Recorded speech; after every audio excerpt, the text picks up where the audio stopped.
Ladies and gentlemen, for more than a year now, I have found myself offering words of greeting while facing a camera, and not through an adrenaline-fueled appearance on stage in person. It has been a year that put us all to the test, excluding no one. A year that stripped us of our certainties, but built new ones in their place, and strengthened others. We had to deal with the loss of our habits, our small daily comforts, to dive into a crisis that had, and in some way still has, completely different features from the challenges we're used to. Isolation. The intense intrusion of technology in our lives in order to stay in touch with our loved ones. The transformation of our professions. The pulsation of our talents that never stopped searching for alternative forms of expression. Our dreams. Here I am today, seated far away from you. Yet, I am as excited as I would be if you were all in front of me. Because big challenges often bring big successes and valuable revelations. Through the ages, human beings have differentiated themselves through adaptation. It's true, we could talk about the numbers and the trends, but I would rather linger with you for a moment on this point. Sometimes we forget about all the resources we carry within. We are so used to our humanity that, at times, we don't realize how much just being aware of it can open up unexpected, unvoiced possibilities. We're told that our brain tends to forget the things we do best and align itself so closely with what feels normal, that it does not allow us to fully experience just how capable, skilled, and outstanding we really are. So, here we are again, so near and yet so far apart, brutally so, but still wonderfully fluid and flexible, to overcome the crisis with every means possible, extracting the best from complex situations, maintaining constant an ability that could not be more human, vision. Meedo is the leading global event, focused on the art of seeing, and in such an unusual year, we could do no less than bring this superb concept to its utmost expression. Because if it is true that darkness is fearsome, it is also true that our eyes naturally and marvelously adapt to the changing light conditions. We were born to see beauty, even where it seems to be absent. Perhaps the pressure of events made us forget that. Perhaps fatigue obscured the way. But she's there, she never left. And in the simple act of seeing that connects us to the next moment, to that new recovery we are building day after day, there is incomparable beauty. Meedo is about eyewear, but eyewear goes beyond the material aspect. And I know that might seem obvious to you, but it is important. Seeing well is a necessity. Knowing how to see is an art. Designing a frame is a superior, extremely sophisticated art. The ability of a lens to modify vision and make it precise, sharp, and perfect is amazing science. We're not just talking about technique, but about the magical ability to boost one's visions of reality. Because in the end, that is what we do in eyewear and in life. Together, let's begin this journey that speaks of human excellence in holding beauty above all else, in transforming technology into a vehicle of wonder. Let's open ourselves to the narration of the art of knowing how to see beauty by a Virgil-like poet, who I am sincerely moved and honored to have here with us. A legendary celebrity who has transformed his lenses and his vision into a vehicle for exceptional beauty, offering us photos, instantaneous insights that have gone down in history with a power undiminished by time. Who better than he can remind us that beauty is always in our eye? We only need to remind ourselves how to see it under all conditions of light. Let's never forget the things we're good at. Welcome to Meedo 2021 Digital Edition. Enjoy the journey.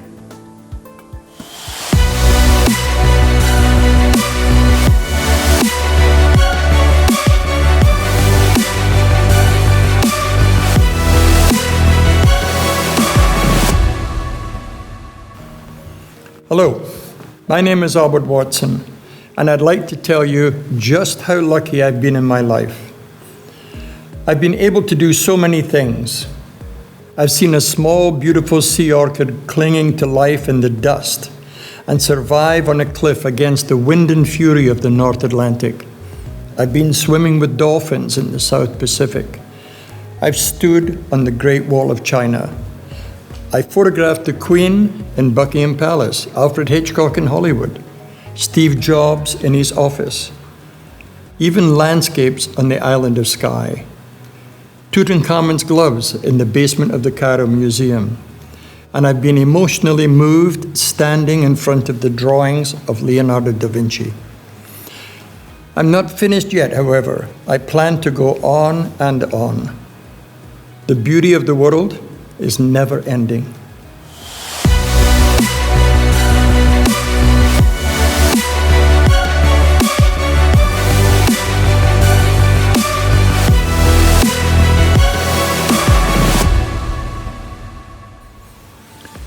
When I'm photographing, I always try and capture a specific moment. Observing the world through a lens focuses the mind, and it's a profession that makes you reflect. We live in a world ruled by thousands of images per second, and in this continuous rush, I question, what are we losing? That wonderful skill to appreciate and capture beauty. We get used to manners and styles. Beauty is always in the eye of the beholder. The beauty of a glance, the beauty of a sunset, the flapping of wings, the magical expression of a person we love. Beauty is there for us to make us understand the magic of life and that we live a great adventure every day. We have to wear new lenses, take back beauty and its wonderful details. We have a responsibility to take care of it. Perhaps as never before, in the words of a great Russian writer, beauty will save the world. It's about this and many things that I would like to talk to you about today here at MIDO, the biggest event worth seeing. It was so strange recently to feel isolated. To be thrown into a digital and technological world felt a bit cold. Beauty was no longer taken for granted. Had it disappeared? Certainly not. We have to change our way of seeing and discover again the great art of knowing how to see beauty. We need beauty. Humanity has always been a vehicle for beauty in crisis and in rebirth. Beauty has always driven our most important steps. We shouldn't forget it. We just have to learn to see in all things and help others to find it. Because this is what we do, you and I, through the work, create beauty, and give others the opportunity to see it. How to do it, you might ask? Well, look around. Yes, now, in the room you are in the office, in the train, in the street, stop and think for a moment how much beauty is surrounding you. This is an exercise that we should actually do more often. Stop and observe. Reactivate the inner and outer vision. You have to work on this. I don't know if this has ever happened to you, but every time I stop to look at artwork, like the masterpieces behind me, even a sunset or a flock of birds, I feel peace, a kind of calm. I feel part of the spell that beauty casts, and I wonder if love for beauty is not part of our nature. The one thing I understand is that beauty does not fade away. Sometimes it disguises itself or hides, but it's always there, waiting to reemerge. Now the question is not which is the best part of both worlds, the one inside or the one outside. The question is whether we are ready to leave on this new journey, where there is only one destination that's always been there, the art of seeing beauty. Let's see what our first guest thinks about beauty and how it can be reconciled with the functionality in this digitized world in which we live.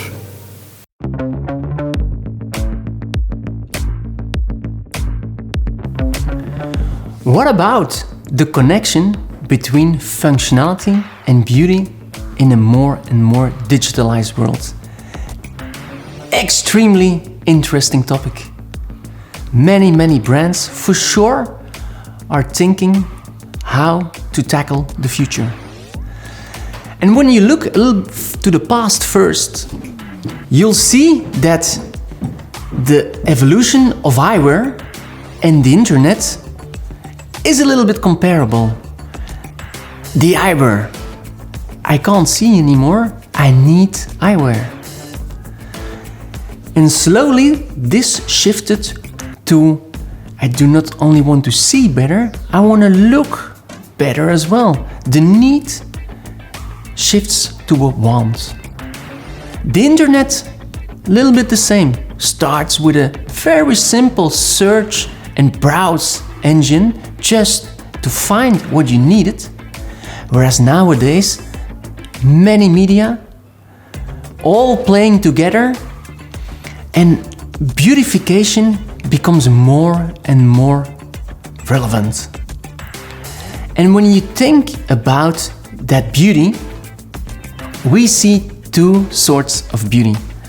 On the one hand, there is whatever is trends, whatever is hot today. That's an easy one. That is what you find these days online. It is based on algorithms. Whenever you talk with your friends, sometimes scary about a holiday, or you're browsing, you're looking online for a holiday, all of a sudden you get pushed by all these media about the topic you were talking about, you were looking for. And in eyewear, for sure, that will play a big role as well. These days, you have the virtual try-on. In its early stages, if you ask me, it's not that easy to do a perfect fit on your face with the right lenses in it. But that will evolve. That is pure technology that will evolve. So we believe that whatever is hot and trendy will be pushed, and online sales will improve and become more important. Whereas the second beauty for us is more about design, surprise, getting inspired. Things you would not think of straight away. That is where human comes in. No algorithms. That is where human comes in. And there, in that world, in that beauty, we see a collaboration between brands and retailers. A mix of online and offline, and using the right medium to bring the right message. With only one goal in mind, and that is to inspire,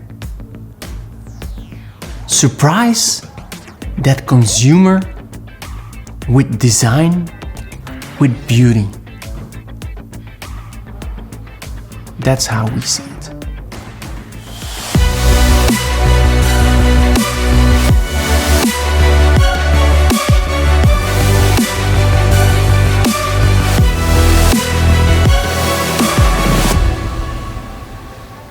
I'm here again.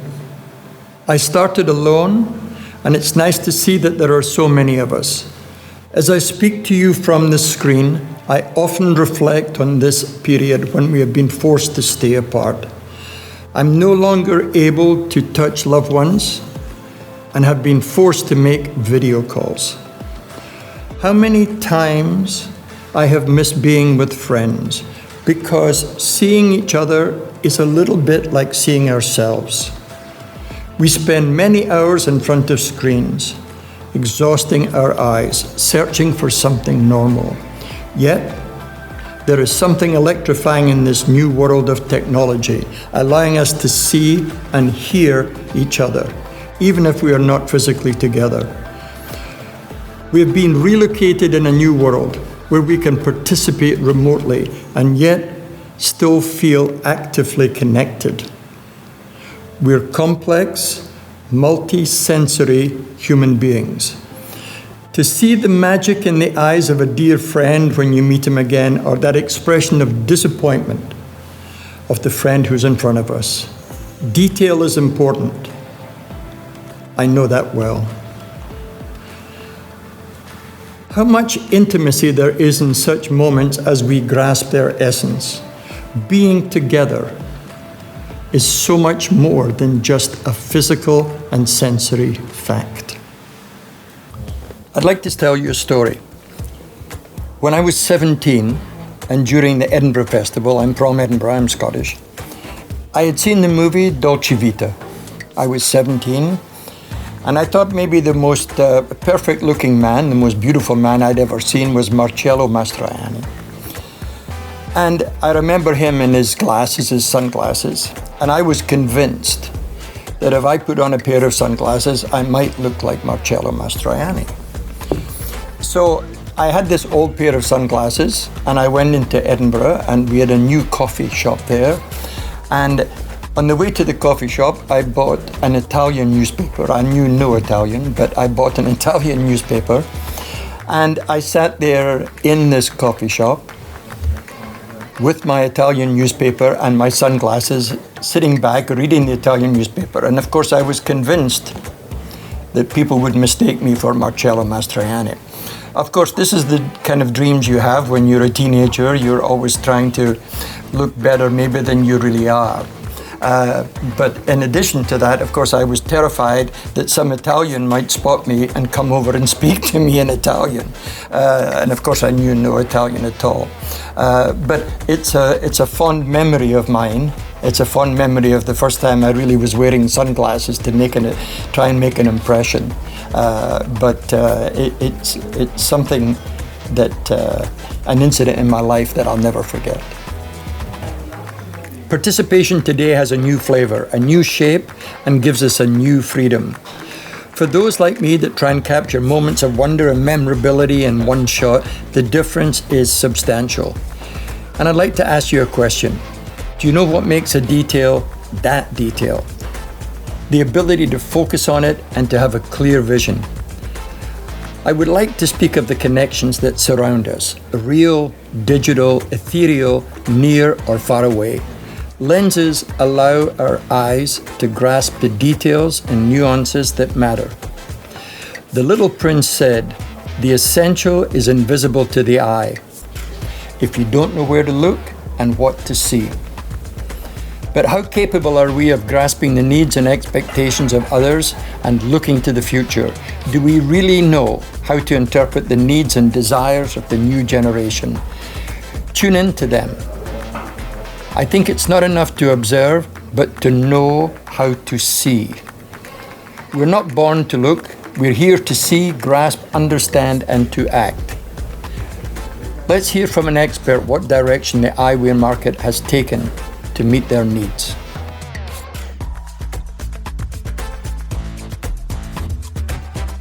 It's nice to talk about future because we need that. Because future is something better than today, something can be nicer, and something future is always bright.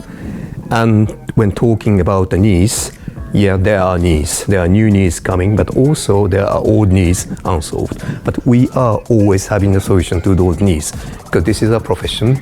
Our profession is care and people's vision. The new needs, indeed, of new generation, because new generation, without saying that they are exposed to the new solution, technological solution, digital devices, generation with smartphone, their new vision is more challenged. They are living in city. The urbanization is accelerating the myopic phenomenon. And also, heaven knows, climate change might be impacting long-term people's vision. Yes, new generation is under pressure and they have the new needs. However, we have to also understand these new needs are not related exclusive to the new generation. The event we are living, this unusual event we are living, this changed something in life. People are working differently, people are studying differently, and people are living in general differently. So this new way of living is related to something digital. So new needs are not only for the youngsters, but also for the old generations. Another good thing is that people are living longer. People are living much longer than before. The life expectancy is stretched. Great, and we have to accompany the people throughout the life, at each stage of life, to provide the best visual solution. So these are increasing needs, but also the new needs. To answer to these needs, and then talking about future, I would choose 3 words. One is the comfort, because obviously, in this new situation, people are needing more and more the glasses. So it means something uncomfortable cannot be existing. It should be more and more comfortable. Second thing is the proximity. Solution is around the corner, and also digital cut the distance. Now people are having the direct access to the information, to the provider, to the opticians. There is no distance. Proximity is a new word. Third thing, which is not totally new, but this is individualization. The last 20 years, industry has been searching for the solution, how to individualize the product. Because people are unique, people need a different solution. At the same time, the current generation today, we have to also individualize the service. People are more demanding because people have the information. People are different. People need to be treated differently. So service should be also differentiated. Comfort, proximity, and individualization are the words describing the future.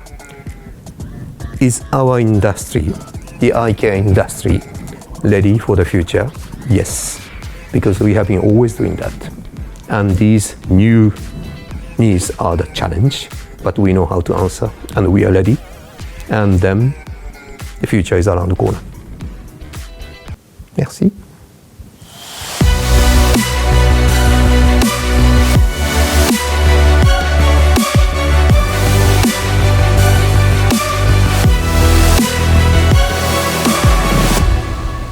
Toni Morrison said, "At some point in life, the world's beauty becomes enough.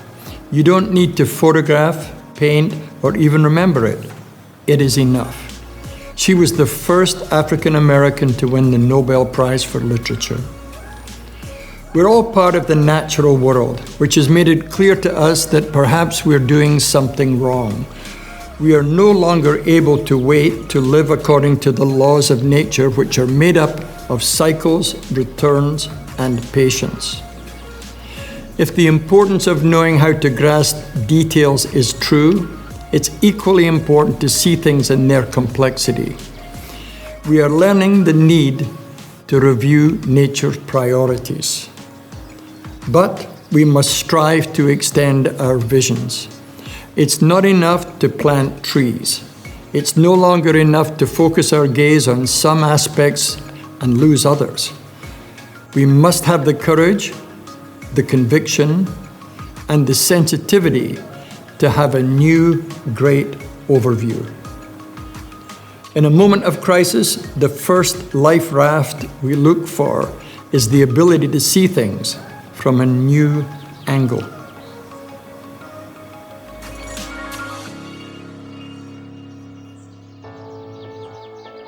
Now is the time for a more demanding path, something more functional for our lives and our needs, and at the same time respectful to the world around us. There are no exceptions here. We all have to do it. This is sustainability. The choices we make today must take into consideration all the production steps. There is no point in saving something at the expense of something else. If we accurately focus on the details, we have an overall view that everything else is correct and meets the same criteria, as in a perfect shot. This is an unprecedented opportunity, an opportunity the eyewear market should seize. Where is the sustainability in this sector?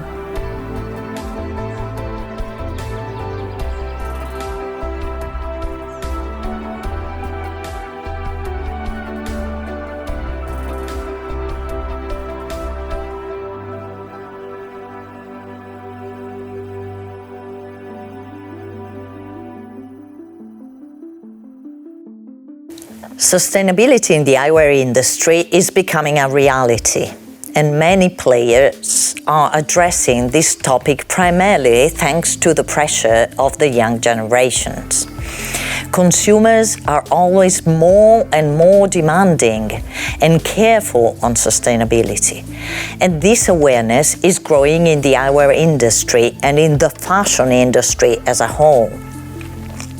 A strong impetus in this direction also comes from institutional initiatives on a global scale, which are influencing the transition to a sustainable market in all areas at a macro level. Focusing on environmental impact is an ongoing commitment for all of us. Sustainability in the optical industry is therefore possible, but only as long as it embraces the whole supply chain. We should definitely stop thinking that it is limited to the production phase. The real challenge in the eyewear industry is to manage the excess of offer created by the competition. The prediction of the demand of products is the most difficult part of our job and often results in an excess of inventories to be disposed. Therefore, each company should work on several aspects. First, strategic planning in order to define the final sustainable goals. Then on the production chain and on the choice of raw materials. Bioacetate and biolenses that are super popular now are just a very first step into this direction. And then packaging and point of sales materials. The aim, of course, is to reduce transportation volumes, to reduce the use of non-recyclable materials, or even to give a second life to the items. Then optimizing logistics in order to reduce the CO2 emissions, and to invest in research and development to create high-quality products whilst respecting not only the environment but also the people and the communities that host us. And last but not least, full transparency and product traceability, adopting standards and certifications to reinforce and formalize the commitment to sustainability. Therefore, change is not only possible, but necessary. Sustainability must be embraced in its broadest sense. Environmental and social economic aspects go hand in hand. The aim is to respect our people, to respect our communities, and to look at the future of our children.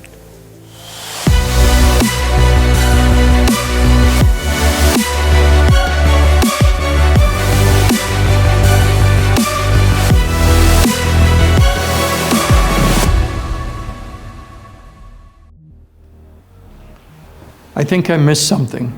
Hello? Hello, Mr. Watson. How are you? If one of my photographs ever spoke to me, I would have been astounded. It's strange today how we find something ordinary that was once extraordinary. Human ingenuity evolves with the evolution of the historical and social context in which we live. Paradoxically, the greatest difficulties are a vehicle for immense innovation. It's because innovation comes as a solution or simplification to the world's greatest problems.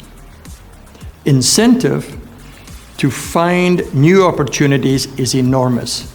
The more we seem to be inside an intricate labyrinth, the more innovation comes to the rescue.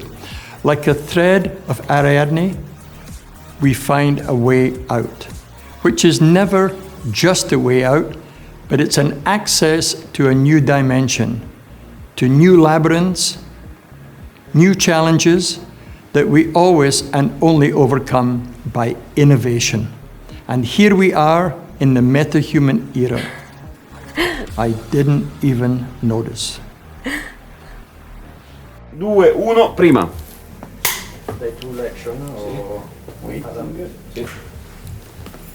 We're good? Action. We live in an age of artificial intelligence, of even faster and more amazing innovations. This year marks 100 years since the birth of the word robot. Strange.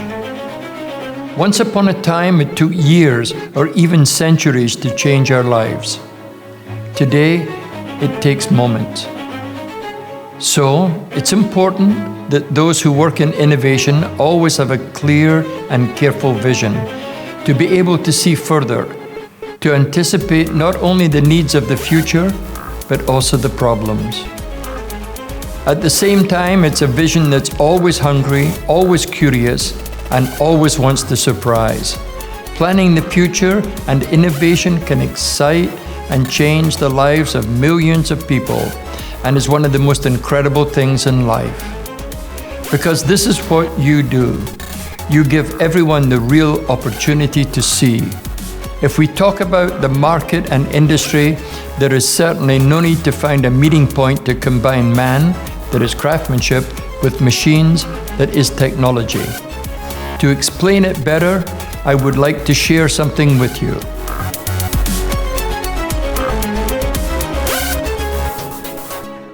Let me first thank Mido for inviting me. Our relationship with Mido has been lasting for the last 50 years, since the very first day, and we believe will continue the same way in the future. In our company, we do strongly believe that craftsmanship is one of the core values of our 60 years long history.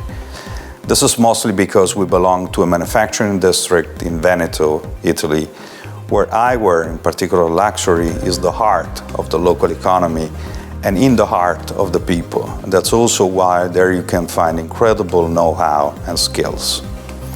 Of course, there's no chance and no reason for anybody to delay any technological development, and that's why we're including new technologies in our production plants and mostly in all our processes throughout every day a more digital approach. The eyewear market has already changed and will continue to evolve in the next future. That's why there's a huge span of new technologies that support our people to deliver constant high quality, fast shipments, continuous consumer support, up-to-date research and design, social communication, market intelligence, extreme flexibility and speed of reaction, and also better workplaces, but always looking for a real balance between technological development and human touch. We will continue to invest on this combination because we truly believe it marks a sustainable development.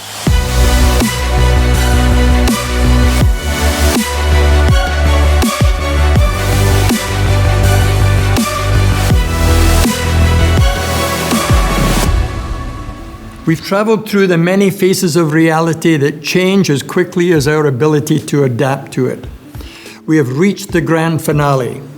We looked at its nuances with the reflections between past and present, appreciating not only the light that it sheds, but also the shadows, revealing a chiaroscuro that, as a photographer, I can say lays the groundwork for every creation. It is now time to continue on, to climb again and look at things from above, not to distance ourselves from them, but to feel them as the foundation of a new way of writing history, which is our history and that of humanity as a whole. Climbing with pride, ambition, and courage. To have a bird's eye view of us and the world, and look into the future that awaits us, because that is where the wind of innovation is taking us. Can't you feel it?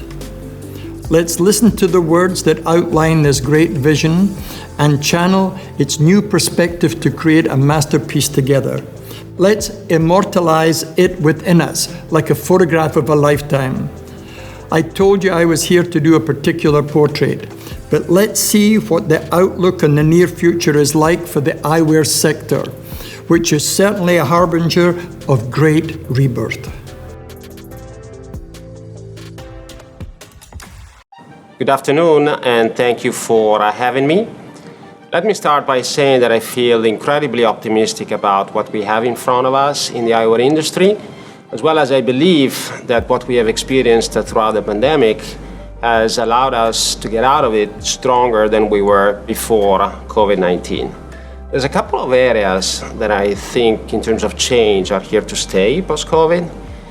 I think first we have tested and validated the resiliency of the eyewear industry.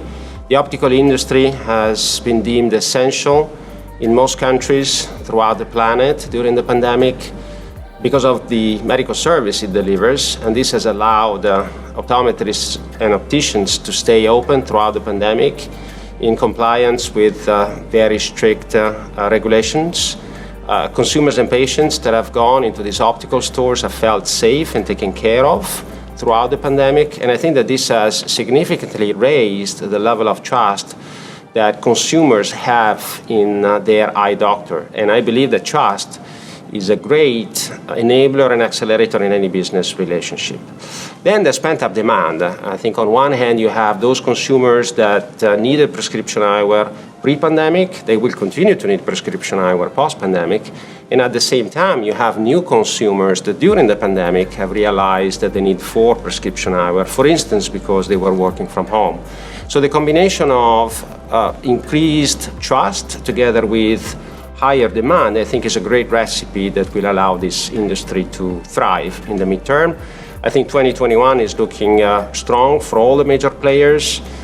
We are happy to share that we are doing well as a company, and I think when you're seeing a lot of parts of the planet still struggling with restrictions and lockdowns, all in all, we have the feeling that the optical industry has been doing fairly well, and in talking to colleagues across the planet, the feeling is fairly bullish for the rest of the year, so that's great. The second area where I would see change remaining is the impact of digital technology on the way we work and on the way we do business. Obviously, for a long period of time, in-person meetings were off the table. We were not allowed to meet in person with our customers, doctors, with their patients. And digital technology has allowed us to find a way to interact virtually together. And it has proven to be extremely effective. So as an example, here in the US, telehealth has become much more popular. This has allowed patients to be able to interact with their eye doctor in a very effective way. In wholesale, a lot of companies have developed their own web-based platforms to allow their sales teams to engage and present virtually their collections. So all these tools have proven to be extremely effective, and although we are all in love and we all feel the magic of an in-person meeting, I think that these tools have been so effective that I don't see them be discontinued post-pandemic. I think they will stay. And the last thing that I would mention is that I think that people at this point, now more than ever, will want to align with companies and brands with purpose. I think that during COVID, we have all taken a moment to think about what really matters to us, what is really important in the planet.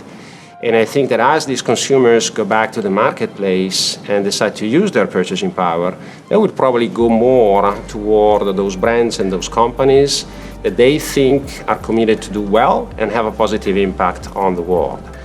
I think we are going to see sustainability becoming a more important trend. I don't think this is a buzzword. I think this is a permanent shift in consumer preferences. And I think that's something that we have to be aware of. And within the eyewear industry, we have several opportunities to play our part. For instance, looking at the way we manufacture products, the materials we use, the way we handle waste. And I think ultimately with the goal of providing our customers and our consumers with quality product with no compromise. Again, all in all, I feel extremely optimistic about what we have in front of us in the optical industry, and I feel extremely proud of the way we've handled the challenges of the pandemic. Thank you.